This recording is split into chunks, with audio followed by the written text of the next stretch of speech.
नमस्कार दोस्तों, स्वागत करते हैं आप सभी कई वस्ती जी को इसमें। तो दोस्तों आज की इस वीडियो में हम देखने वाले हैं बिहार बीएड एंट्रेंस एग्जाम 2023 का ये प्रीवियस पेपर है, जो कि 8/4/2023 का ये पेपर हुआ था और फॉर्म भी आ चुका है 2024 का। तो जो भी बिहार बीएड में एडमिशन लेना चाहते हैं सरकारी कॉलेज में, तो सबसे पहले आप सभी इसका प्रीवियस पेपर को देख लीजिए, क्या क्वेश्चन पूछा जा रहा है। उससे आपको पता चलेगा कि क्या क्वेश्चन पिछली बार पूछा गया था और किस हिसाब से आपको आगे तैयारी करना है। तैयारी करने में आपको अहम भूमिका निभाने वाला है ये पेपर आपको।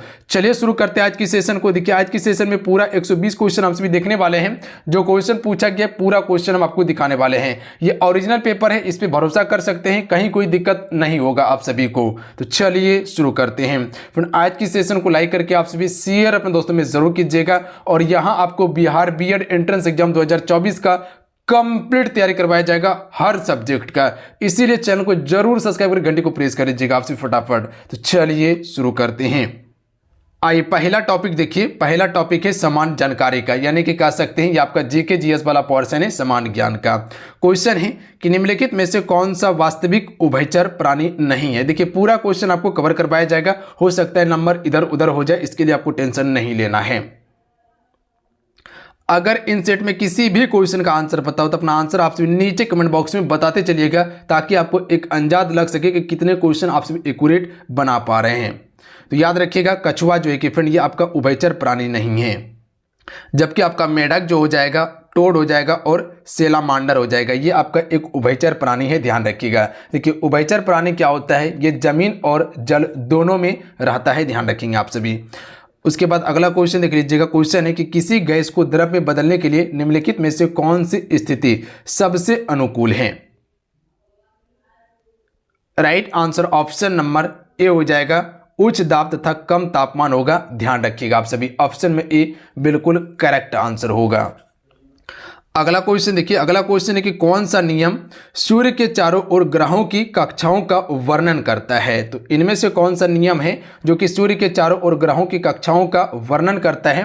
तो इसका correct answer option number C हो जाएगा, केपलर का नियम, ध्यान रखिएगा। यानी कि ग्रहों की गति का नियम जो दिया था वो किसने दिया था, केपलर ने दिया था।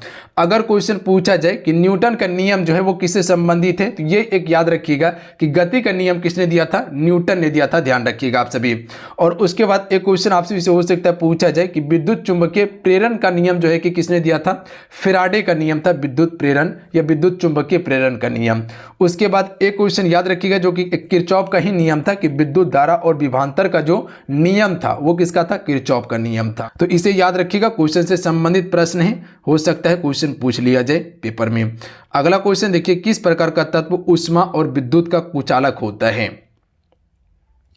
तो देखिए ऊष्मा और विद्युत का जो कुचालक होता है वो गैर धातु होता है, ध्यान रखिएगा, जबकि धातु आपका क्या होता है, ये ऊष्मा और विद्युत का सुचालक होता है, याद रखिएगा आप सभी। अगला क्वेश्चन है कि परमाणु कक्षाओं में इलेक्ट्रॉनों के वितरण को डैश कहा जाता है। तो इसे हम सभी इलेक्ट्रॉनिक विन्यास के नाम से जानते हैं, ध्यान रखिएगा। क्या कहते हैं, इलेक्ट्रॉनिक विन्यास भी करेक्ट आंसर हो जाएगा। देखिए याद रखिएगा आप सभी, बोर के नियम के अनुसार जो कि फ्रेंड अधिकतम इलेक्ट्रॉनों की संख्या जो होता है 2n² होता है। कितना होता है, 2n² होता है। n क्या है, तो याद रखिएगा कक्षा की संख्या होता है n का अर्थ, याद रखेंगे आप सभी। और यहीं से याद रखिएगा कि अंतिम कक्षाओं में अधिकतम इलेक्ट्रॉनों की संख्या कितना होता है, तो 8 होता है, याद रहेगा आप सभी को। अगला क्वेश्चन देख लीजिएगा। क्वेश्चन है कि निम्नलिखित में से कौन सी या कौन सा जेसी बॉस का आविष्कार है। देखिए जेसी बॉस का जो आविष्कार था वो अल्ट्रा शॉर्टर रेडियो तरंगे, इसका बिल्कुल करेक्ट आंसर होगा, ध्यान रखिएगा। अच्छा अगर यही से क्वेश्चन आपसे से पूछा जाए कि इलेक्ट्रॉन का खोज किसने किया था, जे थॉमसन ने किया था, ध्यान रखेंगे आप सभी। अगर क्वेश्चन पूछा जाए कि प्रकाश का तरंग सिद्धांत किसने प्रतिपादित किया था, यानी कि इसका खोज किसने किया था, तो क्रिश्चियन हाइजन या हाइजन वर्ग के द्वारा किया गया था, ध्यान रखिएगा आप सभी। देखिए फ्रेंड आपसे को बताना चाहते हैं, आप सभी के लिए एक व्हाट्सएप ग्रुप हम बना दिए हैं 2024 बीएड एंट्रेंस एग्जाम 2024 का। तो आपसे जाके व्हाट्सएप ग्रुप को ज्वाइन कर लीजिएगा, लिंक डिस्क्रिप्शन में दिए हुए हैं। प्लस में टेलीग्राम का लिंक डिस्क्रिप्शन में दिया हुआ है। युवा शक्ति बिहार टेलीग्राम का नाम है, वहां पर आपको जितने भी पीडीएफ होगा वो पीडीएफ हम आपको प्रोवाइड कर देंगे जो बिहार बीएड के लिए इंपॉर्टेंट है। तो आप सिर्फ टेलीग्राम ग्रुप को जरूर ज्वाइन कर लीजिएगा। अगर टेलीग्राम नहीं है तो प्ले स्टोर से डाउनलोड कर लीजिएगा, उसके बाद युवा शक्ति बिहार सर्च करके ज्वाइन कर लीजिएगा, अन्यथा डायरेक्ट व्हाट्सएप ग्रुप को ज्वाइन कर लीजिए, लिंक दिया हुआ है डिस्क्रिप्शन में और कमेंट बॉक्स में पिन कर दिए हैं। अगला क्वेश्चन है, अमीबा में भोजन का पाचन होता है। तो इसमें जो भोजन का पाचन होता है, भोजन रसधानी में होता है, ध्यान रखेंगे आप सभी। ऑप्शन में एक करेक्ट आंसर होगा। उसके बाद देख लीजिएगा, ग्लाइकोलाइसिस प्रक्रिया कोशिका के किस भाग में होती है। तो देखिए ग्लाइकोलाइसिस प्रक्रिया जो है कोशिका के साइटोप्लाज्म भाग में होता है, ध्यान रखिएगा, यह प्लाज्म भाग में होता है, साइटोप्लाज्म भाग में होता है, याद रखिएगा आप सभी। अगला क्वेश्चन देख लीजिएगा, निम्न में से कौन सा जीव त्वचा से सांस लेता है। तो इनमें से कौन सा जीव है जो कि त्वचा से सांस लेता है। तो याद रखिएगा केचुआ, केचुआ जो है कि फ्रेंड त्वचा से सांस लेता है, जबकि आपका कह सकते हैं सांप हो जाएगा, ये आपका फेफड़ा यानी श्वसन तंत्र से लेता है, बंदर भी आपका श्वसन तंत्र यानी कि फेफड़ा से, और इंसान भी आपका फेफड़ा से ही सांस लेता है। अगला है, पारितंत्र के अजैविक घटक कौन सा है।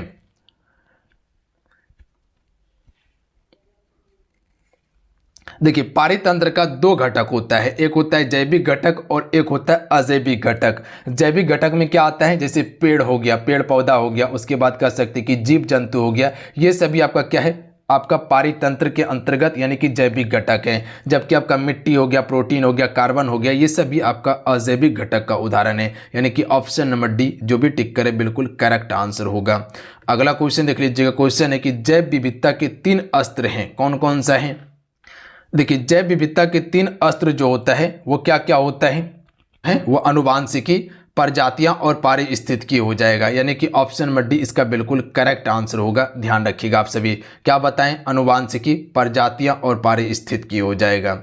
अगला है, जब सोडा वाटर की एक बोतल खोली जाती है तो कार्बन डाइऑक्साइड निकल जाती है जिससे एक सीटी उत्पन्न होती है, इसका कारण क्या है। तो इसका correct answer option number B हो जाएगा, बढ़ते तापमान पर घुलनशीलता में कमी के कारण ही आप सभी सिस करके आवाज़ सुनते हैं जब सोडा बोतल को खोलते हैं आप सभी। अगला है, सर्वाधिक बुद्धिमान स्तनधारी कौन सा है। तो डॉल्फिन सबसे अधिक बुद्धिमान माना जाता है। देखिए क्वेश्चन देखिएगा तो बिल्कुल इजी टू मॉडरेट क्वेश्चन पूछा गया है, कहीं कोई दिक्कत नहीं है क्वेश्चन में। अगर बेसिक कॉन्सेप्ट क्लियर कर लीजिएगा, तैयारी थोड़ा सा कर लीजिएगा तो बिल्कुल आपका रिजल्ट हो जाएगा, इसमें कहीं कोई दिक्कत नहीं होगा। कीट विज्ञान वह विज्ञान है जो अध्ययन करता है।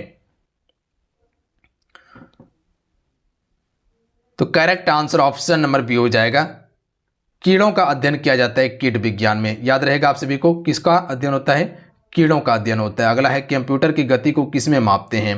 तो देखिए जब भी अगर कंप्यूटर की गति की मापन की बात किया जाए तो ये गीगाहर्ट्ज में मापा जाता है कंप्यूटर की गति को। याद रहेगा फ्रेंड, आप सभी को याद कर लीजिएगा। अगला है, कंप्यूटर में प्रयुक्त कौन सी आईसी चिप किससे बनी होती है, यानी कि जो कंप्यूटर में आईसी चिप का प्रयोग किया जाता है वो किसकी बनी होती है, सिलिकॉन की बनी होती है। याद रखेंगे आप सभी, याद रहेगा। अगला है, एक कंप्यूटर सिस्टम में शामिल होता है।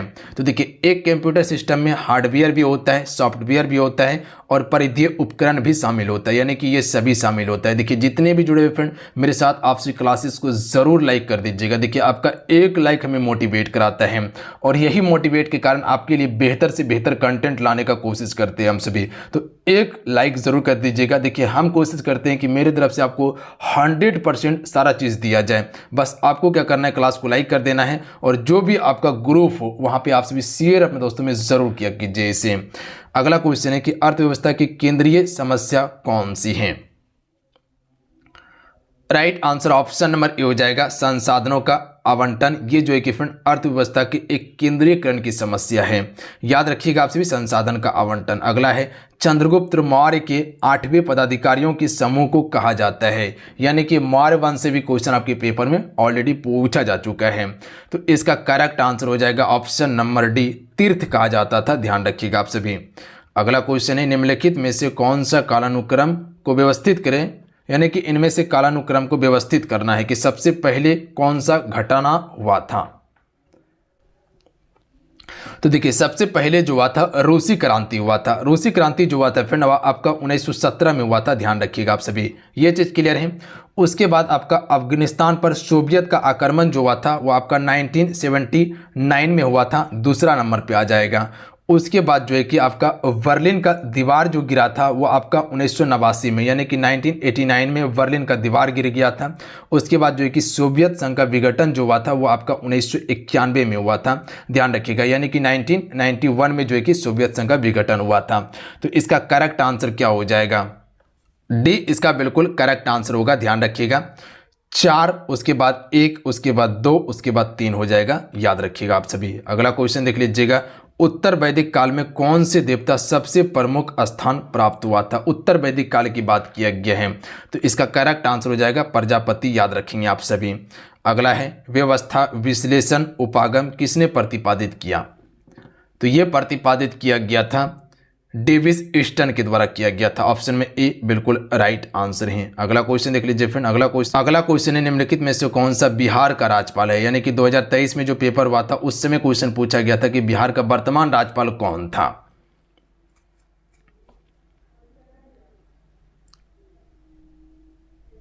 राजेंद्र विश्वनाथ अलेकर बिल्कुल करेक्ट आंसर होगा, ध्यान रखिएगा आप सभी, 2023 में था। अगला है किस संस्था ने तंबाकू जहर हमारे ग्रह शीर्षक से रिपोर्ट जारी की है?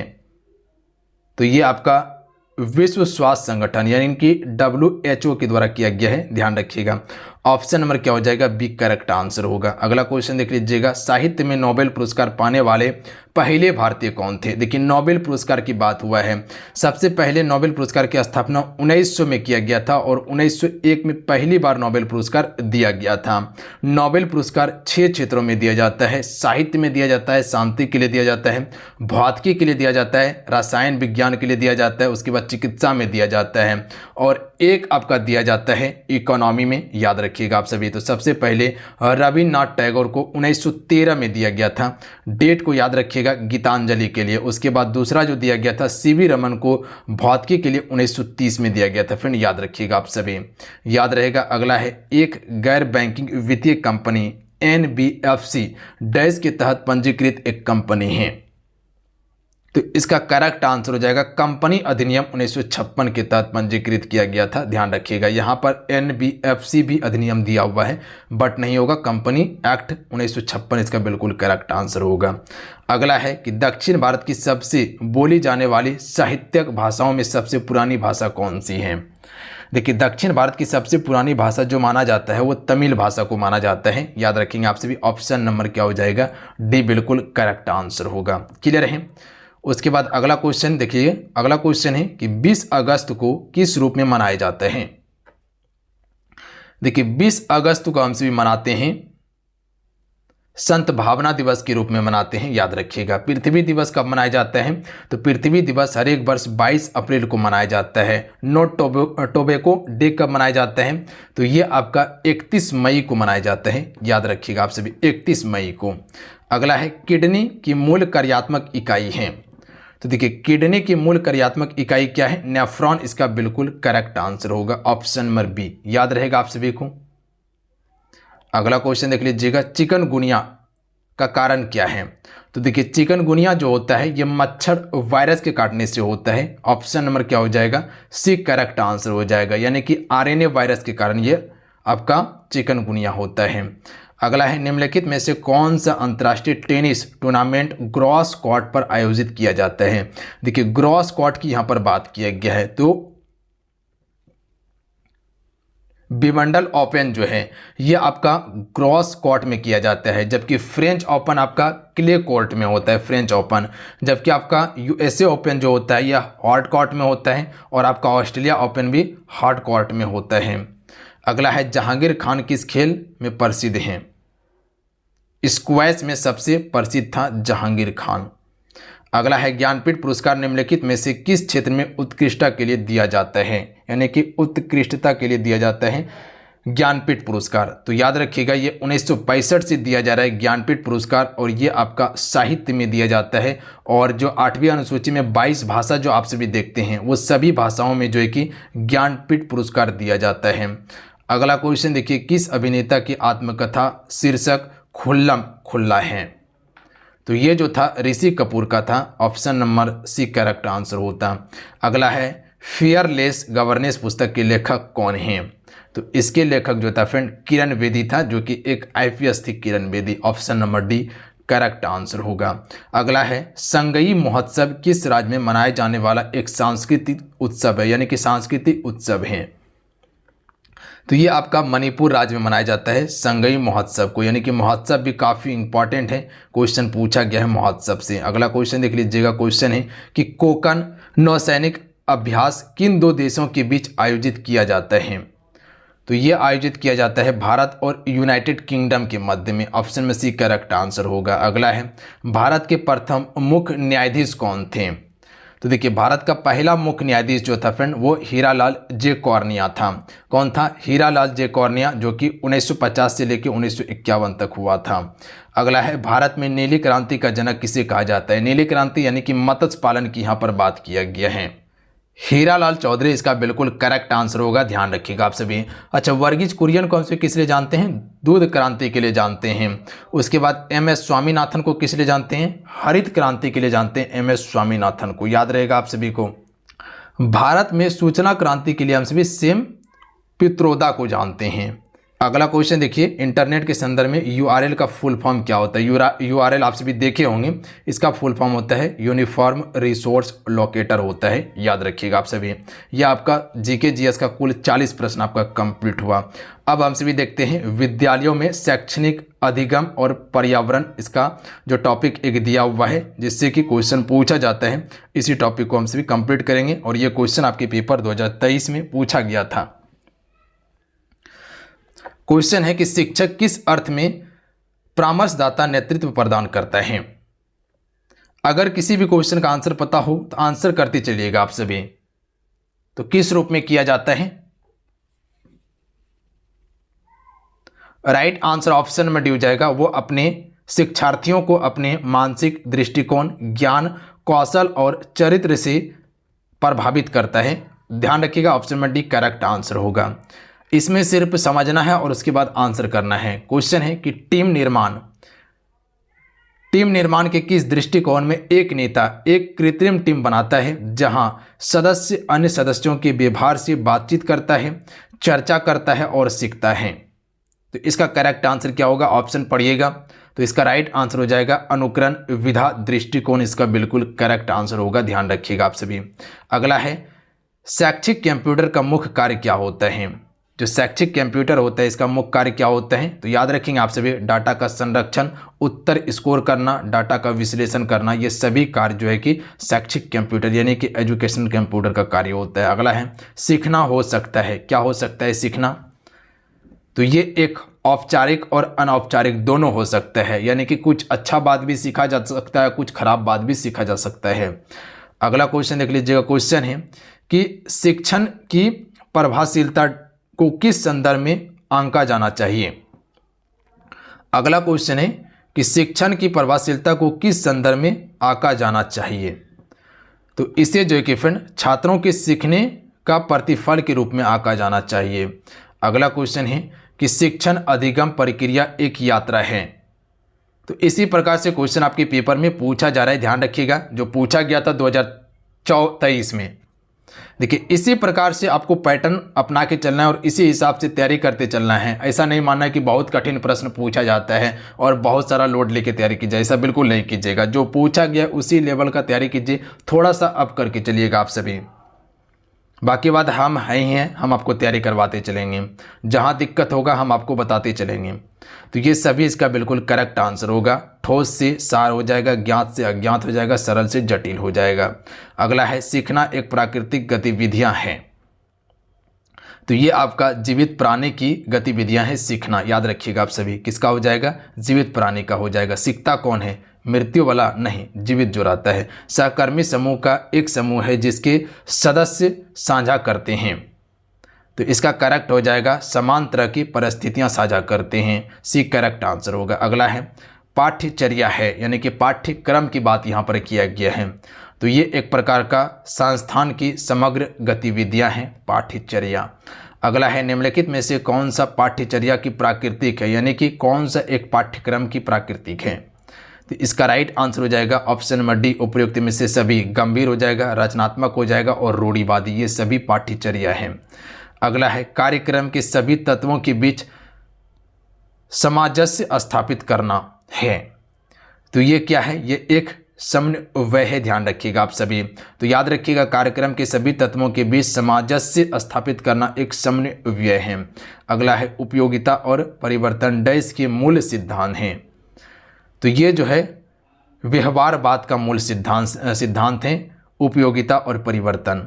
अगला है एक कक्षा में एक प्रभावी श्रोता। तो एक कक्षा में एक प्रभावी श्रोता जो होता है संदेश वितरण शैली का न्याय करता है। क्या करता है, संदेश वितरण शैली का न्याय करता है। अगला है कानून का शासन महत्वपूर्ण है क्योंकि। देखिए कानून का शासन महत्वपूर्ण क्यों है, तो याद रखिएगा उपयुक्त में से सभी हो जाएगा। यह प्रशासन के नियंत्रण में सहायक है, सुरक्षा प्रदान करता है, यह नियम और विनियम निर्धारित करता है। ध्यान रखिएगा कानून का शासन। अगला क्वेश्चन देख लीजिएगा। क्वेश्चन है कि डैश का मतलब कुछ ऐसा है जिसका उपयोग किसी लक्ष्य को प्राप्त करने में मदद के लिए किया जा सकता है। तो इसका राइट आंसर हो जाएगा संसाधन। अगला है अपव्यय और अवरोधक की समस्याएं मुख्य रूप से शिक्षा के किस स्तर से संबंधित हैं।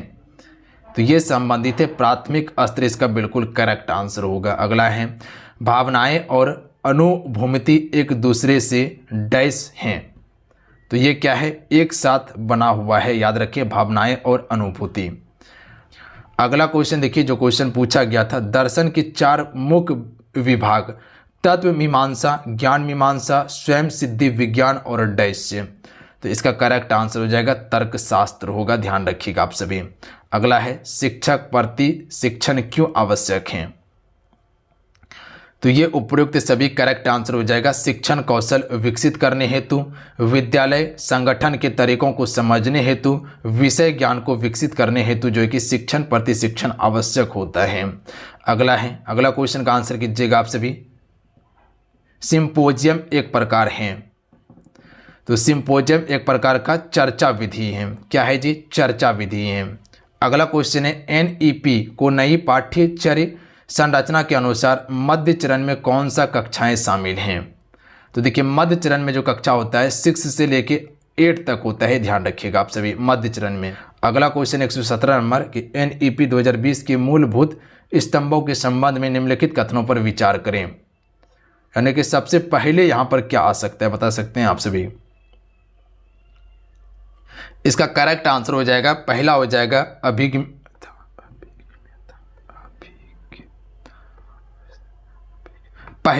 अभिज्ञता हो जाएगा, उसके बाद सामर्थ्य हो जाएगा, उसके बाद जवाबदेही होगा, उसके बाद गुणवत्ता होगा, तब हो जाएगा समता, तब हो जाएगा पहुंच। यानी कि इसका option number D correct answer होगा, ध्यान रखिएगा आप सभी। क्या हो जाएगा, डी करेक्ट आंसर होगा। उसके बाद अगला क्वेश्चन है कि ज्ञान विज्ञान होने के नाते दर्शन का उद्देश्य है। तो दर्शन का उद्देश्य क्या होता है, वास्तविकता की खोज होता है। ऑप्शन में भी करेक्ट आंसर होगा। अगला है निम्नलिखित में से कौन सा भारत के वित्तीय क्षेत्र से जुड़ा हुआ और भारतीय रिजर्व बैंक आरबीआई द्वारा नियंत्रित किया जाता है। इनमें से कौन सा एक बैंक है जो कि भारतीय रिजर्व बैंक द्वारा नियंत्रित किया जाता है। तो वाणिज्यिक बैंक इसका बिल्कुल करेक्ट। अगला क्वेश्चन है कि ओलंपिक में व्यक्तिगत पदक जीतने वाले पहले भारतीय कौन थे। तो पहले भारतीय आपका कौन थे ओलंपिक में पदक जीतने वाले, ये हो जाएगा आपका दादा साहेब जादव, इसका बिल्कुल करेक्ट आंसर हो जाएगा। यानी कि डी इसका राइट आंसर होगा। डी के डी जादव जिसे कहते हैं या दादा साहेब जादव भी कहा जाता है, इसे याद रखिएगा आप सभी। उसके बाद देख लीजिए कि इंग्लिश का प्रश्न पूछा गया था, हालांकि इंग्लिश हम नहीं कवर करवाने वाले हैं। देख लीजिए प्रश्न आप सभी, ये इंग्लिश का प्रश्न पूछा गया था आपके पेपर में, आराम से दिखा देते हैं। इसका पीडीएफ के लिए आप सभी टेलीग्राम ग्रुप को ज्वाइन कर लीजिएगा, रोक के वीडियो को देख लीजिएगा, जिसमें कि पैसे से क्वेश्चन पूछा गया था। पैसे से क्वेश्चन हमको लगता है कि एक पैसेज में 5 क्वेश्चन दिया हुआ है। उसके बाद वर्ड सेंटेंस से भी क्वेश्चन आपके पेपर में पूछा गया था। अब थोड़ा सा हिंदी का देख लीजिएगा आप सभी। हिंदी में देखिए पहला जो है कि गद्यांश से क्वेश्चन पूछा गया था, 16 से लेकर 20 तक दिया हुआ है। यहाँ पर गद्यांश पढ़ना था और उसके बाद आंसर करना था। हम हाईलाइट कर दिए हैं, आपसे एक बार देख लीजिएगा। यहाँ पर देख लीजिएगा कि साहित्य को क्या माना जाता है, तो वहाँ पढ़ के आंसर करना था। कठिन तपस्या और महान यज्ञ माना जाता है। यहाँ पर देखिएगा लिख दिए हैं। यहाँ पर देखिएगा दिया हुआ है कि साहित्य तो एक साहित्यिक जीवन है जिसे कठिन तपस्या और महान यज्ञ समझा जाना चाहिए, तो वही इसका करेक्ट आंसर होगा। उसके बाद एक क्वेश्चन है कि उच्च साहित्य की भावभूमि क्या है, तो इसका हो जाएगा जहां व्यक्तित्व के कई या कोई स्वतंत्र विषय नहीं रह जाते हैं, उसी को हम सभी क्या कहते हैं, उच्च साहित्य की भावभूमि। इसका डी करेक्ट आंसर होता है। अगला क्वेश्चन देख लीजिए, पूछा गया था कि उच्च अस्त्र के क्रियाकलाप किससे होते हैं, तो ये आत्मा प्रेरणा से होता है। ये भी हम हाईलाइट कर दिए, एक बार देख लीजिएगा आप सभी वहाँ पर। उसके बाद अगला देख लीजिएगा कि किस देश में आत्मकथा लिखने की परिपाटी नहीं रही है, तो ये अपना भारतवर्ष में नहीं रही है। यहाँ पर देखिएगा तो हाईलाइट कर दिए हम, देख लीजिएगा। यहाँ पर है कि आत्मकथा का नाम लेना पाखंड पढ़ना है और हमारे देश में आत्मकथा लिखने की परिपाटी नहीं रही है। हमारे देश का अर्थ क्या हो गया, भारत हो गया। तो इस प्रकार से हाईलाइट कर दिए, वहाँ पर देख लीजिएगा गद्यांश दिया हुआ रहेगा और पढ़ना सबसे आसान रहता है गद्यांश ही। आराम से 5 क्वेश्चन बना के आ जाइएगा। अगला है, हिंदी में किस विधा को पाखंड कहा गया है, तो याद रखिएगा आत्मकथा को पाखंड कहा गया है हिंदी में।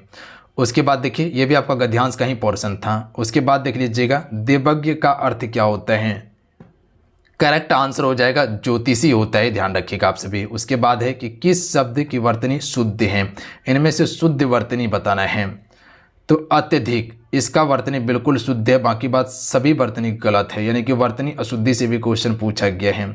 उसके बाद अगला क्वेश्चन है कि किस रस को रसराज कहा जाता है, तो देखिए श्रृंगार रस जो होता है फ्रेंड, इसे हम सभी रसराज के नाम से जानते हैं। ऑप्शन में एक करेक्ट आंसर होगा। अगला है, तेल देखो तेल की धार देखो का अर्थ क्या होता है, तो तेल देखो और तेल की धार देखो का अर्थ होता है रुख पहचानना। याद रखेंगे आप सभी, डी करेक्ट आंसर होगा। मुख का विलोम शब्द क्या होगा, तो मुख का विलोम जो हो जाएगा वो आपका गौण होगा, ध्यान रखिएगा आप सभी। Option number C correct answer होगा। कमल का पर्यायवाची बताना था यहाँ पे, तो पर्यायवाची से भी क्वेश्चन पूछा गया है, इसका करेक्ट आंसर हो जाएगा अंबुज, कमल का पर्यायवाची। अगला है, किस वाक्य में अपादान कारक है, तो अपादान कारक में क्या होता है, जुदाई का बात किया जाता है यहाँ पे ना, तो इसका करेक्ट आंसर हो जाएगा हिमालय से गंगा निकलती है, ये अपादान कारक है। इसका चिन्ह क्या होता है, से होता है, ध्यान रखेंगे आप सभी। रेलगाड़ी शब्द है, ये किस प्रकार का शब्द है, देशज है या विदेशज है या तत्सम है या तद्भव है, तो इसका करेक्ट आंसर हो जाएगा ये संकर शब्द है, ध्यान रखेंगे आप सभी।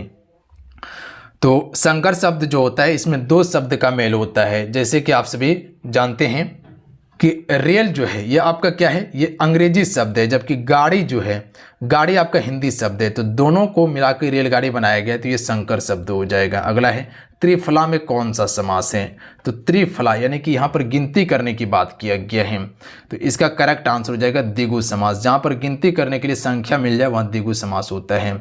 उसके बाद देख लीजिएगा, लेखक शब्द के अंत में कौन सा प्रत्यय लगा है, तो देखिए प्रत्यय जो होता है किसी भी शब्द के पाछे लगता है, जबकि उपसर्ग जो होता है किसी भी शब्द के आगे लगता है। तो लेखक में कौन सा प्रत्यय लगा हुआ है, तो इसका करेक्ट आंसर हो जाएगा अक हो जाएगा।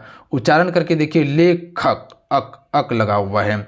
उसके बाद अब देख लीजिए आप सभी, तार्किक एवं विश्लेषणात्मक तर्क शक्ति यानी कि रीजनिंग का क्वेश्चन देख लीजिएगा। हालांकि हम आपको बताने वाले नहीं हैं, क्योंकि अगर इसको बताने लगेंगे तो बहुत ज़्यादा समय लग जाएगा। इसका हम अलग से वीडियो आपको बना के प्रोवाइड कर देंगे, सॉल्यूशन कवर करवा देंगे।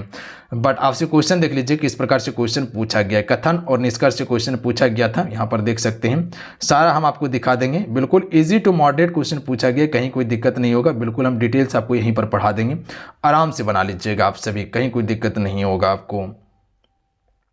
अक्षर समूह से क्वेश्चन दिया हुआ था, यहाँ छात्रों की पंक्ति में क्वेश्चन यानी कि रैंकिंग का क्वेश्चन दिया हुआ है। उसके बाद यहाँ पर देख सकते हैं कि ये आपका डायरेक्शन से क्वेश्चन दिया हुआ है, श्रृंखला से क्वेश्चन है।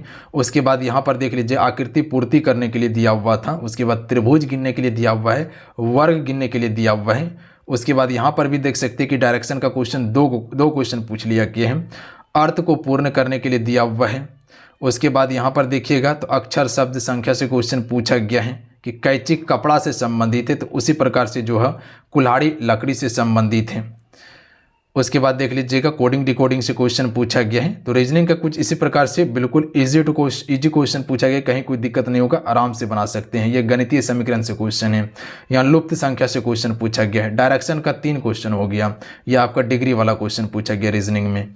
तो रीजनिंग भी आपके लिए काफ़ी इंपॉर्टेंट है, पढ़ना ही होगा रीजनिंग, इसमें कहीं कोई दिक्कत नहीं है। और रीजनिंग एक ऐसा सब्जेक्ट है कि आराम से इसमें क्वेश्चन बना के आपसे भी आ सकते हैं, अगर आप सभी इसका तैयारी करते हैं आप सभी। तो अगर थोड़ा तक रीजनिंग का मेन टॉपिक कवर कर लीजिएगा तो आराम से बना लीजिएगा। हालांकि ये सारा टॉपिक हम आपको कवर करवा देंगे, जो जो टॉपिक से क्वेश्चन पूछा गया है, ताकि आपका एक भी प्रश्न मिस ना हो।